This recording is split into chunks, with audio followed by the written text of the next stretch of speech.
itu nanti menjadi indera keenam dalam setiap manusia yang beriman dan beramal saleh. Pada malam hari ini saya mengucapkan terima kasih juga dan rasa syukur dari Ciwidey, Kabupaten Bandung yang kebun tehnya banyak di Babadiu. Mudah-mudahan ke depan bisa kembali hijau karena Quran mengajarkan hijau, dan saya lihat Kabupaten Bandung juga bajunya hijau, makanya alamnya tidak boleh berubah, harus tetap hijau. Karena dari alam yang hijau akan mengalir air yang jernih dan putih. Saya ucapkan terima kasih, dan nanti ajudan saya tadi sudah membaca Quran dengan baik, saya nanti nitip 50 juta. Karena untuk mencapai tingkatan itu lama. Tapi kalau yang tadi ngaji tadi adalah Bupati Kabupaten Bandung, saya kasih 100.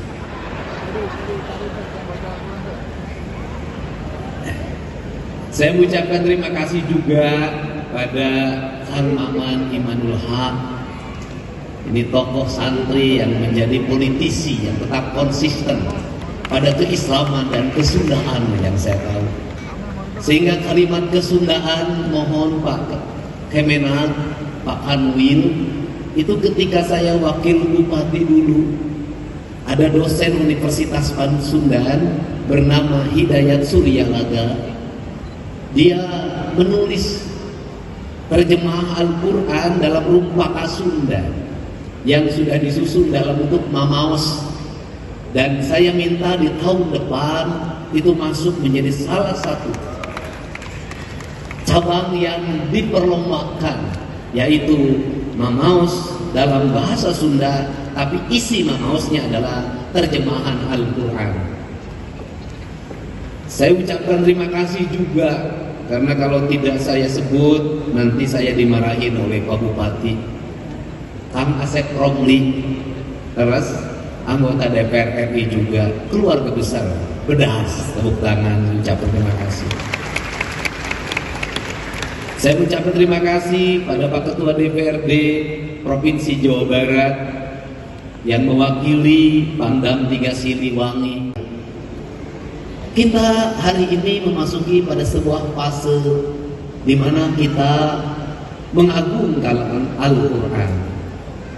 Al-Quran yang diagungkan oleh kita adalah Al-Quran yang dilihat dari sisi estetika pembacaan.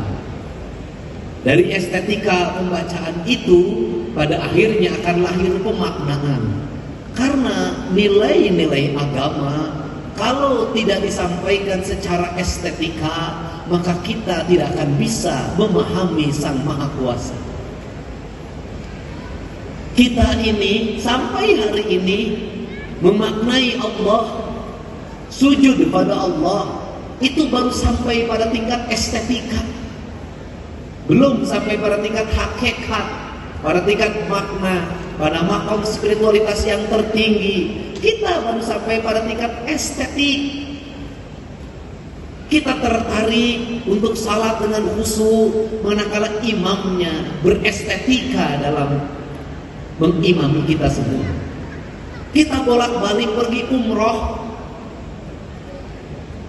merasa nyaman salat di Masjidil Haram. Itu karena salah satu faktornya menurut saya, pertama, jauh dari rumah sehingga tidak dikejar sama yang nagih utang di depan rumah, meninggalkan pekerjaan-pekerjaan yang ada di rumah, seluruh problem ditinggal semua.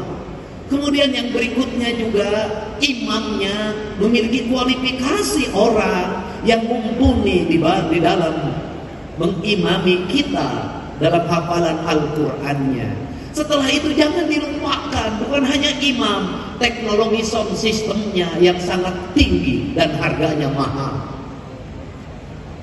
Kemudian kita seringkali berlaku tidak adil. Berlaku tidak adilnya apa? Seringkali orang-orang yang berdakwah mengejek imam-imam yang ada di kampung kita, yang bacaannya tidak begitu sempurna, qiraatnya tidak begitu menarik. Kemudian juga diperbandingkan dengan Masjidil Haram, Tidak adil. Kenapa?